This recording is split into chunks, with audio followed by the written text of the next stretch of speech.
ଭୁବନେଶ୍ୱର ଉପକଣ୍ଠସ୍ଥ ଅନ୍ଧାରୱାଠାରେ ଥିବା ଗଣିତ ଓ ପ୍ରୟୋଗ ପ୍ରତିଷ୍ଠାନରେ ଭିତ୍ତିଭୂମି ବିକାଶ ନିମନ୍ତେ ପଦକ୍ଷେପ ଗ୍ରହଣ କରାଯାଇଛି।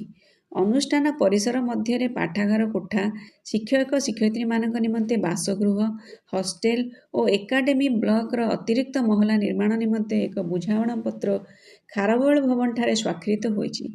ଏହି ବୁଝାମଣା ପତ୍ର ଗଣିତ ଓ ପ୍ରୟୋଗ ପ୍ରତିଷ୍ଠାନ ଏବଂ ଓଡ଼ିଶା ନିର୍ମାଣ ନିଗମ ମଧ୍ୟରେ ସ୍ୱାକ୍ଷରିତ ହୋଇଛି। ବିଜ୍ଞାନ ଓ ପ୍ରଯୁକ୍ତି ବିଦ୍ୟା ମନ୍ତ୍ରୀ ଶ୍ରୀ କୃଷ୍ଣଚନ୍ଦ୍ର ପାତ୍ର, ବିଭାଗୀୟ ପ୍ରମୁଖ ଶାସନ ସଚିବ ଶ୍ରୀମତୀ ଚିତ୍ରା ଅରୁମୁଗମଙ୍କ ଉପସ୍ଥିତିରେ ଗଣିତ ଓ ପ୍ରୟୋଗ ପ୍ରତିଷ୍ଠାନର ନିର୍ଦ୍ଦେଶକ ପ୍ରଫେସର ଯଶୋବନ୍ତ ଜେନା ଓ ଓଡ଼ିଶା ନିର୍ମାଣ ନିଗମ ମୁଖ୍ୟ କାର୍ଯ୍ୟାଳୟ ନିର୍ମାଣ ବିଭାଗ ପରିଚାଳନା ନିର୍ଦ୍ଦେଶକ ଶ୍ରୀ ପ୍ରତାପ ଚନ୍ଦ୍ର ଚୌଧୁରୀ ଏହି ବୁଝାମଣା ପତ୍ର ସ୍ୱାକ୍ଷର କରିଥିଲେ। ମୋଟ 26,05,00,000 ଟଙ୍କା ବିନିମୟରେ ଏହି ସବୁ ନିର୍ମାଣ କାର୍ଯ୍ୟ କରାଯିବ। ଏଥିନିମନ୍ତେ 2 ବର୍ଷ ସମୟସୀମା ଧାର୍ଯ୍ୟ କରାଯାଇଛି।